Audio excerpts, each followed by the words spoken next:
the City Council, and to everybody, good afternoon. My name is Sam, and I'm the owner of Sam's Slim Gym, who has been existing for the past 20 years. And in behalf of the Sam's Slim Gym, I also stand for the business industry, or the small and the medium enterprises, or the Bacolod Employers Union, and at the same time for the FEAA, or Fitness Entrepreneurs Association of the Philippines. In this regard, I know and I believe that everybody is unaware, unprepared of what is happening to us right now. We are reopening right now our businesses, and for this, everybody is actually, 90% is actually suffering of the so-called building rental. Why am I going to talk about the building rental? First, this is the reason why I'm here right now, because most of us are afraid to talk about it. Why? We are scared because what is happening is closure. And for this very reason, I want to appeal to everybody to make a resolution or an executive order for this. Why? First and foremost, I can see, as we are going through right now, we don't have a fixed number of months.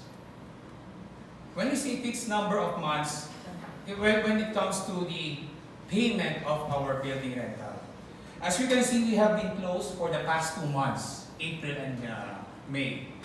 What do you expect for a business, a small and medium enterprise to survive? They have families. The so-called small and business enterprise, it's because they have a small and medium budget. And for that very reason, they don't have any money to survive if you will not to pay immediately after 30 days. And for that, this is why I'm here right now. Because we need a government intervention. We need a resolution or an executive order so that we can be able to protect these small and medium enterprises. That is why I think we need to have a 6 to 12 months proposal for an adjustment of our building rental payment for the month of April and May, divided into those months, so that we can be able to protect these small and medium enterprises. Secondly, I want to also make this appeal because, as we can see, the National IATF has requested that every business has to operate in their 50%. If you are paying a full payment every month and you will be required to pay 50%, how can a business survive? See? So I think it's appropriate and it's due time for us right now to make a resolution for this, to protect these small and medium enterprises. They are suffering right now. Most of them are closing. And this is also hurts me because the very reason that I put up a business is because I want to provide employment. And most of my staff have families. And I want to protect them at the same time. I cannot do this alone. And I need the government. I need you. I need the city of Bacolod and the national government if this so comes. So that we can be able to help protect this, protect our nation, protect our economy, and protect our country. Thank you very much. That's it. As far as your proposal you said if we can request the building owners to adjust the rental fees. That's my second appeal, yes, ma'am. Yeah, did I get it? It's adjust, not just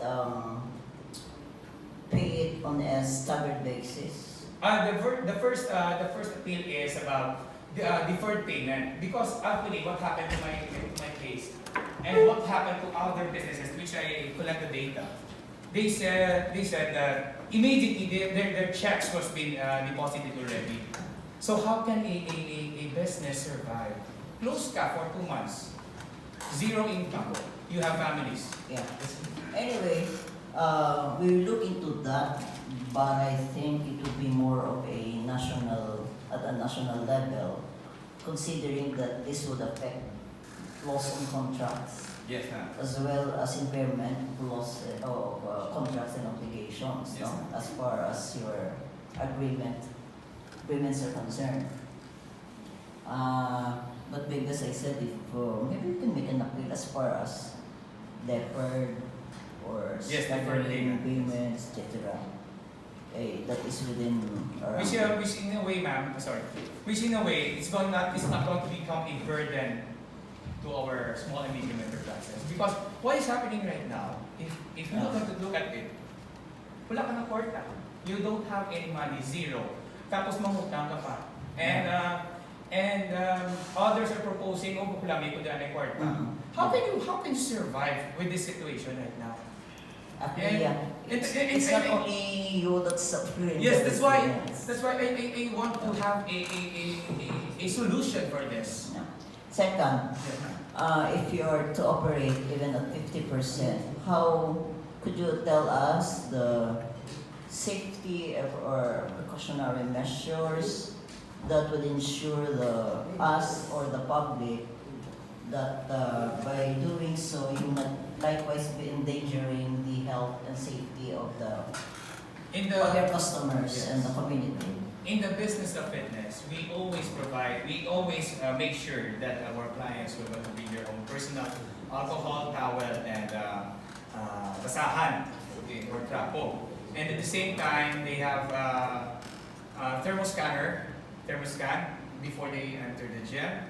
And they will going to use a machine, no? 1 meter apart minimum per person, and no sharing of equipments. At the same time, during the workout, they will have to wear their face mask. If they were going to work out and they have a difficulty of breathing, they can lower it to their nose so they can breathe properly, and then we're going to bring it back. Just to secure the safety of everybody. And we also provide disinfectant in the area of the gym, different areas, disinfectants and trapo. Mhm. You belong to the category 4? Yes, Or ma'am. Yes, three? ma'am. Yes. And during GCQ, we were closed. Ang MDs, moderate, MD, GCQ, we are open. you're already open. Yes, ma'am. So you have no problems with that anymore. Yes, we don't have any problem with the. So you're more concerned as far as the rental fees are concerned. Yes, ma'am. Actually, this was being forwarded to me because it's not only me. A lot of my friends, who are also into the business, are just silent enough. They don't want to talk about it. So saying ko, if we're not going to talk about this, who will? So that's it. Sige, thank you. Thank you, ma'am. Some question? Sir, can I answer? Yes, please. I would like to add regarding the incidents sa pag-ibig, because most of the employers are having their staff apply for pag-ibig loan. And in this reason, some of the staff were being there already for at around 5:30. And they cannot accommodate already because 300 na taga number. Now, there is a nagalibot na problem that may nagamanap po 250, hindi ka na maglinya. Sila na ako bahala. So, I think this has to be addressed also because medyo ginakwartahan na nila, medyo ginaraket na nila sa pag-ibig. So, kami naman as employer, ginapuligan naman staff to have maka-loan man sila. So, regarding, by the way, sir, regarding when it comes to the problem of loaning, mag-loan, I propose na kung pwede lang natin na ma-avoid ang pag-loan sa mga small and medium enterprise, mas maayo. Why? It's because everybody is hurting already. Bugat na katama. And okay lang kuya kung may savings ko. What if you don't have savings? You have a family. And muna sa ko na nakita ko, what hurts me so much? It's because ang kalabanan sa mga staff ko, ang kalabanan sa mga kilala ko, mga may business, they have to close down. And our economy is running because of the small and medium enterprises. Ay, one last. Were you able to apply sa dole? Yes, ma'am. Natagaan. Ang iban, ma'am, wala yun. So, particularly natagaan ka mo. Ang iban, pero ang iban sa mga eclipse, fitness, anytime fitness, wala. Yeah, I know. There are many restaurants that are not being given also. Yes, ma'am. So, when most of you applied before the deadline, Yes, ma'am. as the dole is Oo. concerned, Ang iban, dahil kita-exhaust ng ilang budget. I want to find out kay when did your That is for 1 month. friends apply sa dole before the deadline? Yes, set by ma'am. the Galing dole? ginapaliwat-liwat, sa sinisigi, paliwat-liwat, nakalate sila. Yeah, and when were you informed that you are not able to Email. avail Sa sa email. email? Yes, Was ma'am. that after the deadline or before the deadline? After ng deadline, ang sa sige-sige nila mga wala na sila nakasunod. Yeah, and the reason is no funds available already or may kulang pa sa requirements din set? Ang sa ilan, their case, may kulang sila. And then, papalit naman sila. Pag-submit, wala na kita. In your case, were you able to avail? Yes, ma'am. Sa tanan ko mga branches. Okay. Sige, ikaw. Some more question. Yes. The Honorable Bacolod. Thank you, Mr. Presiding Officer. Sir, I just suggest to Mr. Solon, the capacity of this body to make changes as momentous as this, as what you are requesting, is quite limited. May I suggest that you also write the mayor for an executive order and maybe involve our employers of federation here if we have one, or the maybe only thing that I remember is the MBCCI. yes, Ng Bacolod. please involve them so that your concern can be given attention by the national authorities. I think this is one of the problem, Honorable Vice Mayor, as far as our ATF is concerned, because the guidelines on this particular problem, mainly rentals of tenants, is not quite sharp. So there are a lot of interpretations. So I wish we can do something far more than passing a resolution here. But from our level, we can take the necessary action for attention by our national agencies. On your end, please involve the other big federations, chambers of commerce, or By the way, sir, excuse me, sir. So actually, I'm contacting Congressman Greg Sataya for this to pass a bill for this, so we can be able to protect the small and medium enterprises. That's what I'm trying to allow. thank you. Thank you, sir. The Honorable Rama. Mr. Chair, I think there is already a law, Mr. Chair. During the meeting with the DTI, the representative from the DTI informed me that during the pandemic, the payment of rental can be deferred to 6 months, Mr. Chair. So they can not pay on time the payables of rental, and they can defer it for 6 months, Mr. Chair, on 6 monthly amortization. I think that's already a law. There is no need for us to pass a resolution on that. But however, on some other concerns of Mr. Solon, I think we can address that to the IITF National, Mr. Chair, because even the executive order may not be able to address the concern, valid concern of our small entrepreneurs in the city of Bacolod, considering that we have to abide by the guidelines issued by the National IITF, Mr. Chair. Nonetheless, I think this is the proper venue also, Mr. Chair, for the small and medium entrepreneurs to make their sentiments known, Mr. Chair, to the LGU, and likewise the LGU bring this matter up to the National IITF and even to the attention of the Mayor, Mr. Chair. Well noted, Mr. Chair, the concern.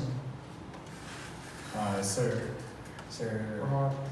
Lido Ramos, sir, With due respect, sir, there are cases actually, sir, right now that there are a lot of businesses that has closed down. Kaya wala sila gitagaan sa deferred payment. Immediately, close down sila. Immediately, ha? So, this is a current concern. Kay umunigin pa for this afternoon because wala sila naghambal. Nahuya man sila, kaya pandekan ng ilang negosyo. Wala na sila. One of my friend, nagpanag-iya, isang bobby shops grill in front of one. Natabo is, bago na sila nag-operate, bago na sila renovate, ipa-close na lang niya because in sige sila support during the pandemic, April and May. Which ako na-hurt man po, okay, because they are my friends and they don't have anything, they don't have the power to do it. Kasi ko, we need the intervention for the government. I think that is a very, very valid concern for members of council to look up to, Mr. Chair, considering that even some of our businesses, or businessmen for that matter, are not very much informed or aware of this particular law, Mr. Chair, that they can invoke the right under the law, the one bayanihan, want to hear, Mr. Chair. In fact, that particular law carries a penal provision in which the landowner or the landlord may not be able to violate that, Mr. Chair, as it would be a criminal offense. In fact, some of the malls here in the city of Bacolod are even waiving their right to collect rentals. In fact, the law only states that they can collect, but they have to wait to defer it to 6 months, Mr. Chair. So maybe the chair of the Committee on Social Services may pass a resolution informing all the landlords that they have to abide and to comply with the provisions of law. Otherwise, they would be held criminally liable for that, Mr. Chair. I think at this point in time, the government should make its presence felt that we have to abide by the law, Mr. Chair. And in fact, the mayor is very much insistent that we have to create economic stimulus for us to have these small and medium entrepreneurs, Mr. Chair, to rise from the ashes brought about by this pandemic. So maybe we can pass a resolution to that. I do not know, Mr. Chair. Because if you will ask the mayor to issue an executive order, he can do so, Mr. Chair, but on our end, we might as well pass also a resolution informing them of the rights of the tenants under the law, Mr. Chair. Mr. Chair, The Honorable Navarro. thank you. Thank you. Mr. Solon, what do you in particular want from your lecturer? Freedom from the payment of rentals during the crisis or reduction of someone? Actually, sir, we are looking forward for the waiving of our building rental. But on the other hand, Yeah, but what do you want from your lecturer? from our end, we want to have a deferred payment on a longer term. Because You don't want a free, you don't want we want a free free. building rental. Okay, if they don't want to give a free rental, what is your next option? Reduction? of Deferred so payment much? for not 6 months but 6 to 12 months. Because I think if we don't want to look at it in our current situation, we are still standing up. We have reset everything. So it's You zero. just answer my question. If they don't grant you free, you are asking for a reduction? of No, your- sir. We are asking or requesting for a longer deferred payment. So of if it is 6 not to 12 free, months. it is a payment of rentals for a long duration. Yes, sir. Yes, sir. Have you ever tried to approach your lecturer or did My, your my, association? my building administrator, I talked to them and they have agreed. No? So on the other hand, because I'm representing the whole, no, Bacolod Employers Union. some of them weren't able being given an ample In time. general, Negative, sir. Negative. Negative. So negative in the sense that they, they they, don't want. they, they deposited already the money. The checks, I mean. So that hurts also from the business point of view of the small and medium So enterprises. they don't want free. You want to pay full. Yeah, they don't want to defer the payment And they are asking for a full because they have given already the 30 No, days. let's answer the question. They don't want to defer the payment and they wanted to pay in full. Yes, sir. Others are giving only 30 days because that is what is stipulated in the National IATF ECQ guidelines under the Bayanihan Act, which is only 30 days grace period. Because we lawyers are also renters. We lawyers are also renters. We have our offices rented. We also would like to be beneficiaries of the rationalized response of our lessors. So thank you very much. Yes, sir. Mr. Chair, Hindi ko na ba some inputs, Mr. Chair. The law only allows the tenant to have a reprieve for within 6 months, Mr. Chair, wherein the rentals can be deferred for that period of time. But if the landlord would like to extend it for 6 months, that is already prerogative of the landlord, Mr. Chair. However, the law only states that it will be 6 months. So maybe we can just appeal to them if they want to exceed that, but we cannot force them. Since the law only provides that the deferred payments can last not more than 6 months, Mr. Chair. Yung mga questions? Yung mga questions?